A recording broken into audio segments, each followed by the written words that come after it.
live again inside this merciless and cold metallic casing.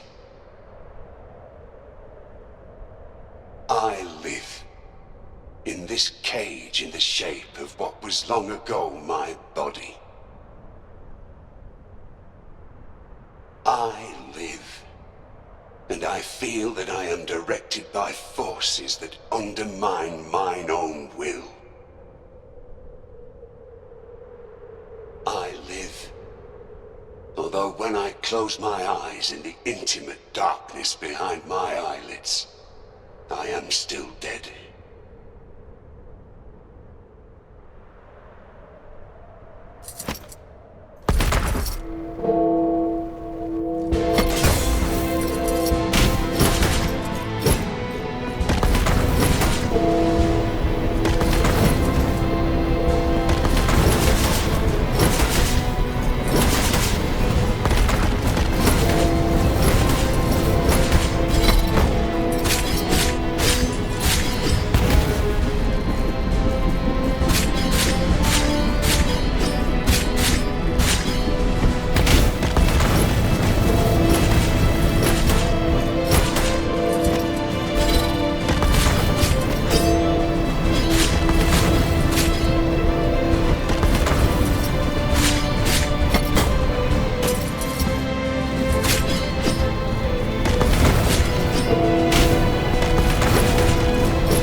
Be witness to this vigil before my final journey.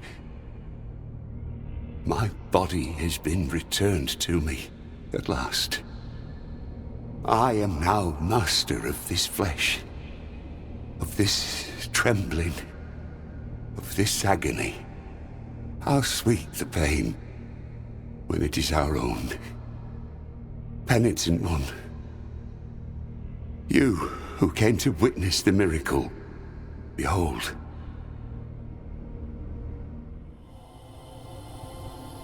The memory of him still hurts.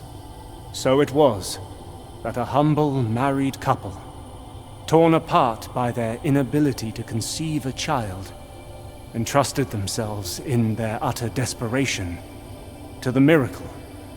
A miracle whose light seemed to have gone out in all our hearts. For having long ceased to bathe us in its benevolent radiance, we believed it extinct. The dying day already puts out its celestial light, causing my eyelids to droop. Let the miracle cast open its black gates, so I might venture to where that terrible dream, from which one never wakes, awaits.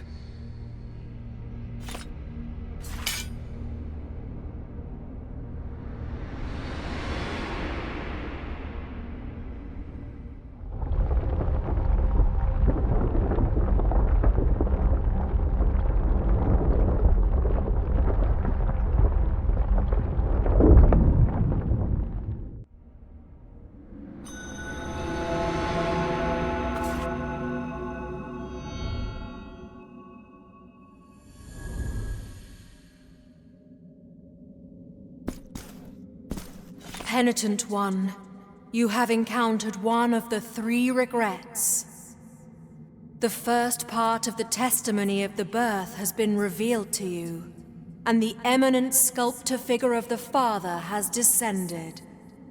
Find the other 2 guardians.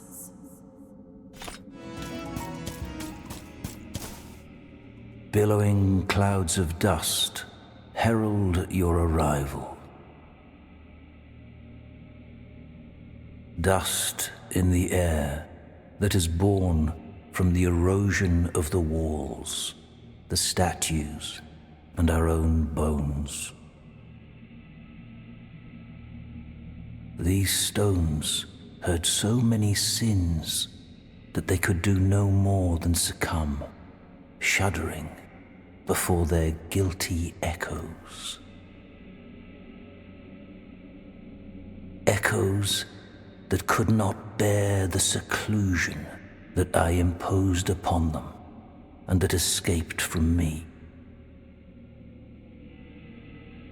Crawling along these walls, eroding them until their immaculate ashes buried us all.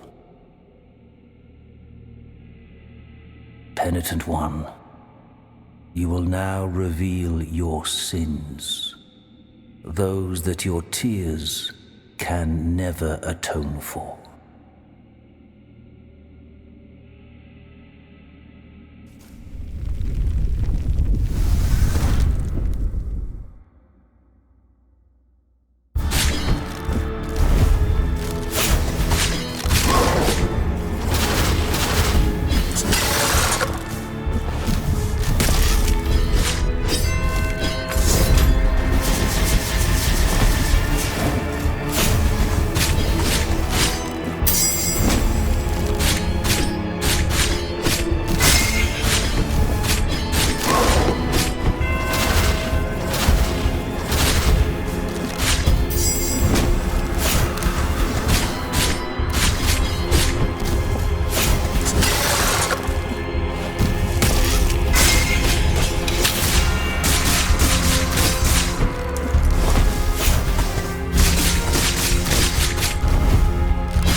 Be witness to this vigil before my final journey. I, Radamес, spent my long life listening to the confessions of so many burdened hearts. Even after death, I could still hear the echo of their mournful voices, begging to be heard again, pleading for confession. But their pain never managed to bring tears to my eyes. One of those echoes, those incessant voices, was the very voice of the miracle, who commanded me to guard its sacred regret. I obeyed, and it was then that my tears did flow. Penitent one, you who come to witness the miracle, behold. But their plea was so humble and true that the miracle, whose lofty reasons are beyond our earthly ken, finally stirred from its slumber, aroused from its repose, and moved by the sweet melody of such noble supplications, it blessed this couple of devout believers, whose faith had never wavered, granting them the child they so desired.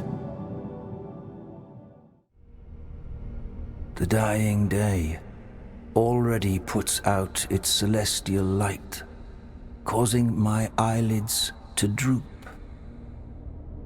Let the miracle cast open its black gates, so I might venture to where that terrible dream, from which one never wakes, awaits.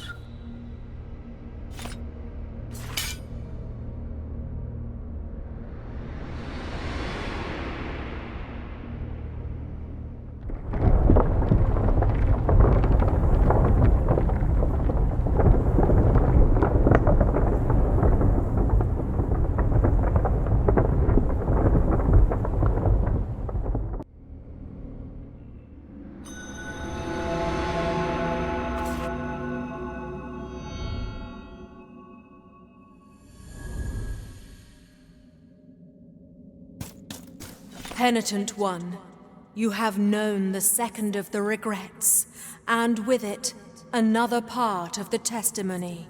The figure of the mother has descended, full of mercy. Anon, the upper part of the city, separated from the rest by the miracle's design, will join the rest. Find the last guardian.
How dark and uncertain are the rooms where the miracle allows us to see and talk to one another.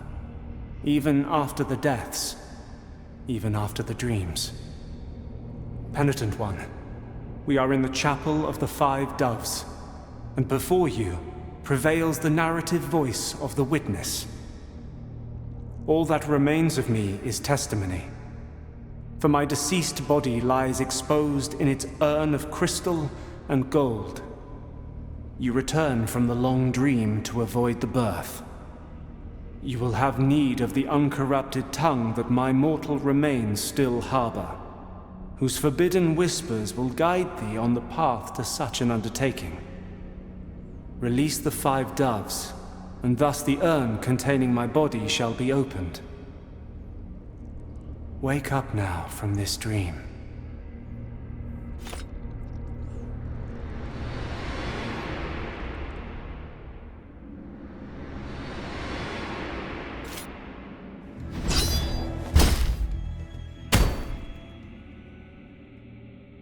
Welcome to this palace.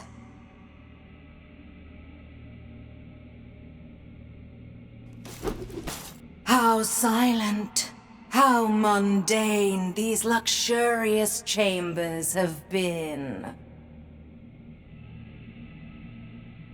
Halls that were once frequented by the most distinguished of visitors. They all ended up staying here, captives. Trapped, petrified like golden statues, prisoners of the very riches they craved.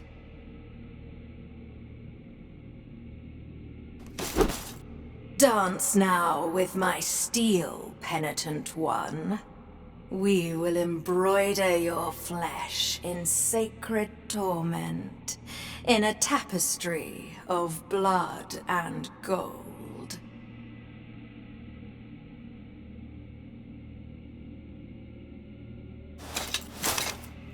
On guard.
Be witness to this vigil before my final journey. I, Orоспина, am the daughter of the looms, of the mantle of gold and fine silver and scarlet and white, eldest sister of the confraternity of embroiderers, ancient secret of the needle and the thread. Where I go, naught shimmers with gold, and my graceful steel will never again adorn the air with its elegant silver calligraphy. Penitent one, you who come to witness the miracle, behold. But the miracle, who bestows and wrests away its grace with inscrutable agency, saw its will tarnished in its prolonged absence. Erring in its newly created work, it conferred on that child as much its own as that of another. The blessing of deformity. It spread throughout our land like a contagion, its accursed seeds germinating like the wounds that sprout upon the scourged flesh of the repentant. The warm and golden caress of twilight invites me to close my eyes. Let the miracle cast open its black gates, so I might venture to where that terrible dream from which one never wakes.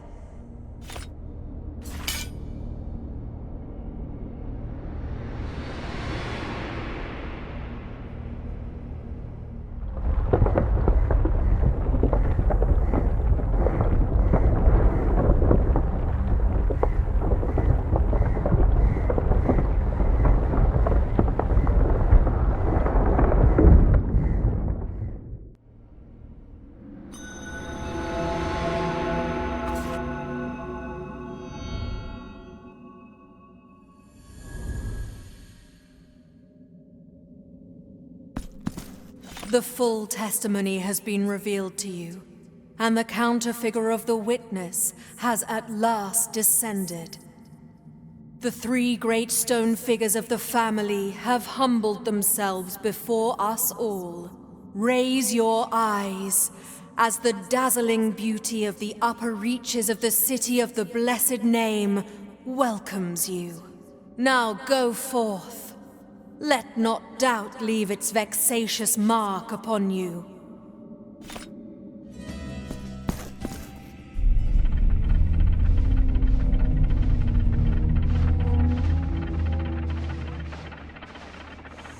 Let us recite this endless litany together.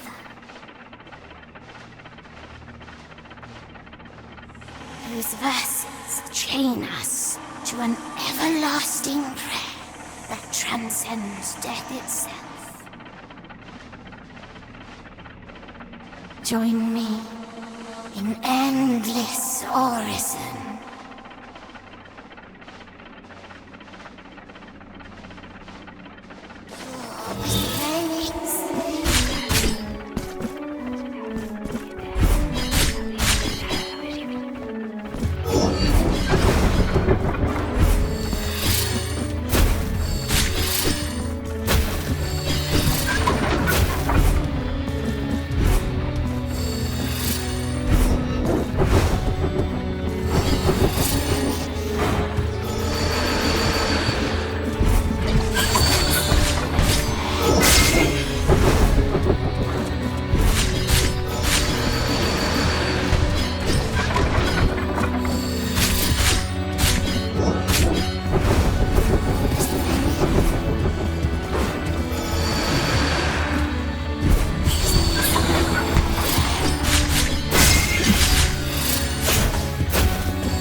The miracle was to create a new icon, an incarnate icon for all to revere. A symbol in which all our faiths, pleas, and hopes might be united in communion. So, Dove, who borrows thine colour from the raven, escape your gilded prison.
Lacking sufficient mastery, the miracle did fail in its efforts to incarnate, manifesting only in the form of disease, deformity, and pain. It spread more and more of its aberrations, like sores on diseased skin, in many places and on innocent bodies.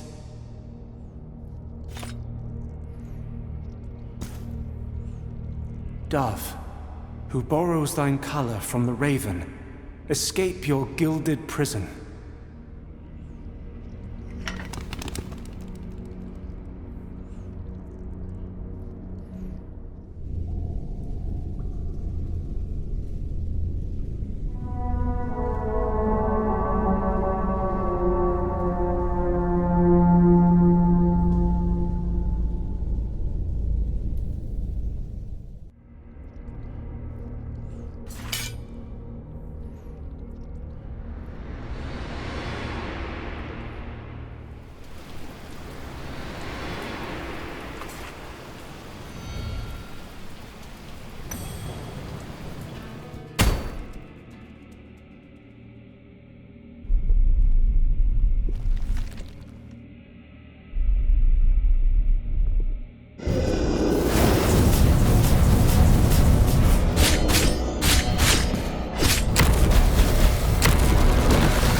The gaze of an innocent, looking for a glimmer of hope in the visage of so much desolation.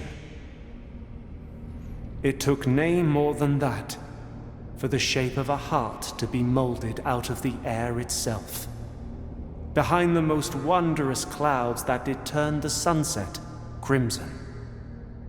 Oh, innocent vision! You madeth the mirage true, relying on pure faith. 'Twas then that the miracle gained its last chance.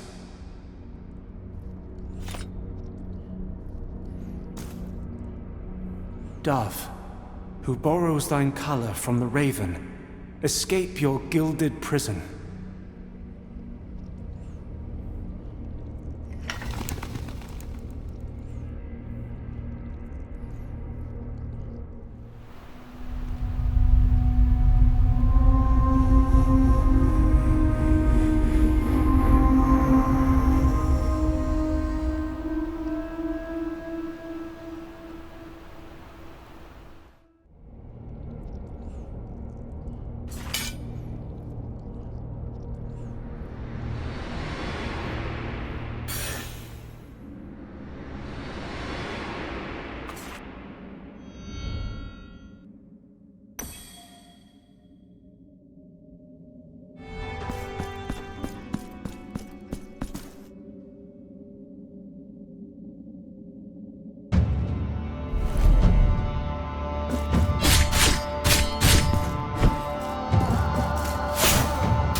Anon this glass sarcophagus shall open, the relic of mine own uncorrupted tongue, and its secrets shall soon be yours.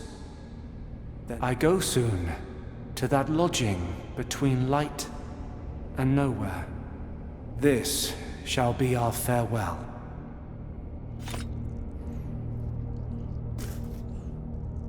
Dove, who borrows thine colour from the raven, escape your gilded prison.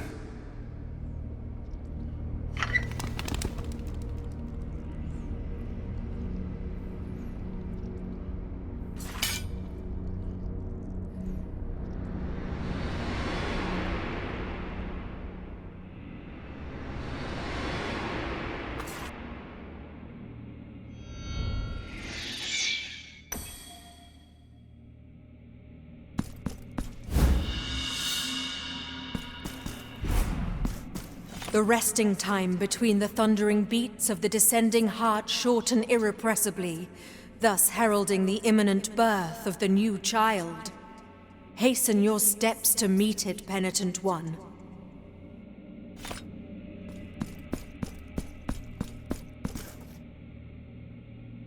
This waiting, this endless waiting, has been my penance. The original penance, as old as the miracle itself. It appointed me first among penitents, perpetual by its grace, perpetual in awaiting you an eternity. My miracle, heed my prayer. Grant me thine blessing to fulfill thine holy command. Dress my body in wounds, lacerate the tattered parchment that clothes my flesh.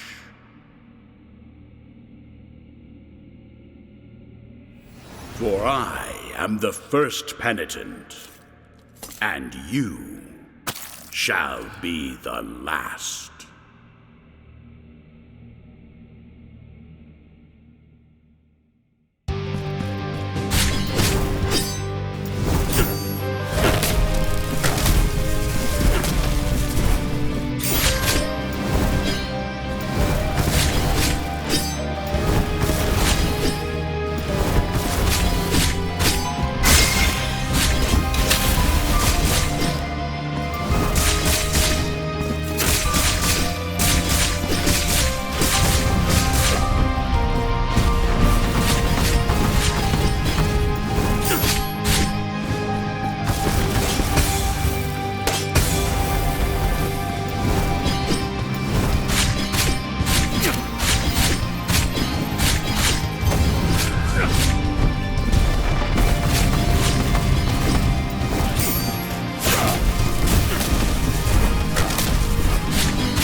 Now let the crimson bindings finish what they once began.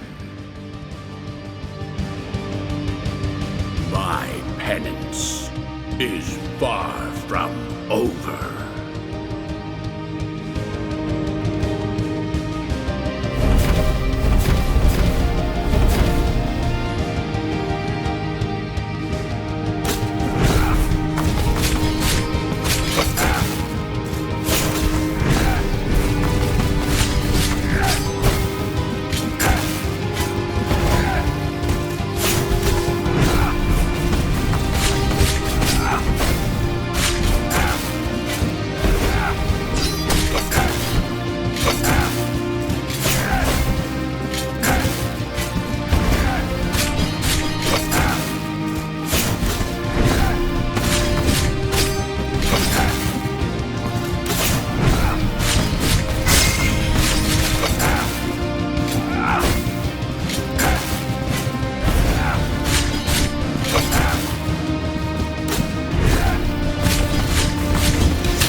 The child is born.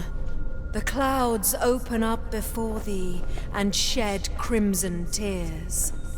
Thus begins the work of the High Dramatist.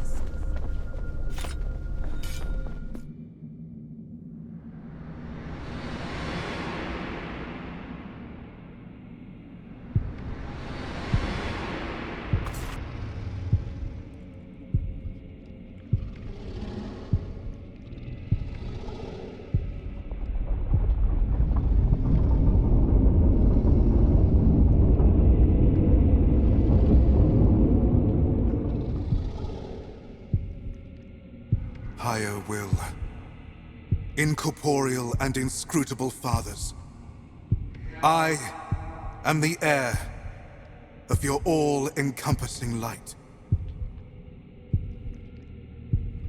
Devotion itself, embodied in weathered flesh and gilded filigree.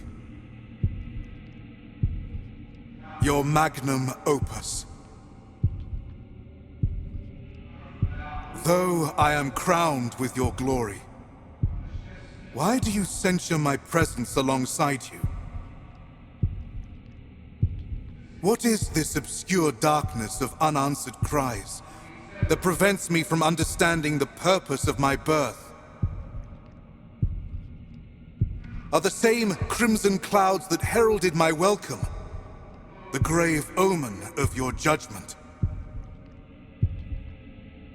If this confrontation is proof of thy dignity of your glory, then so be it.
Now I understand, and for this I offer thee my humble thanks.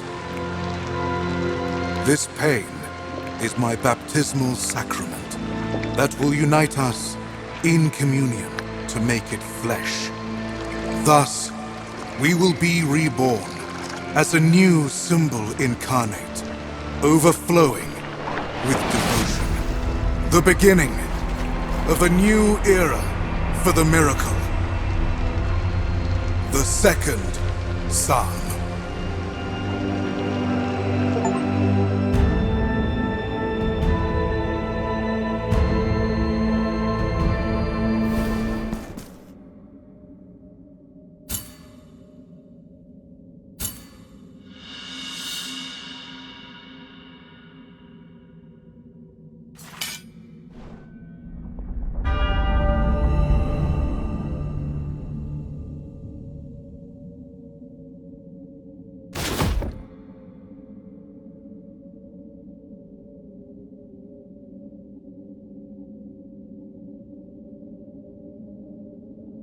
Doth thou respond to my pleas with pain? Pain in the flesh, yet your very flesh I am. Pain in the heart, yet your heart itself I hold. My punishment will be your sole legacy. And I shall die. I shall die reconciled with the mystery of my birth.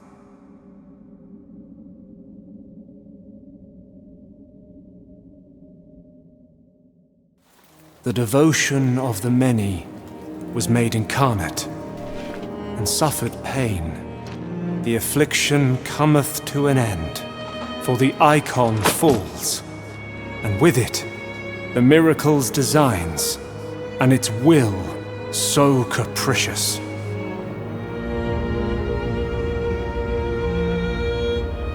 And so you shall ascend, both in body and soul, through dreamed kingdoms, to the holiest of places, to the cradle of all blessings, safe under our watchful eyes. And once there, you will be captured within the ancient canvas of light and time. The penitence is thus complete.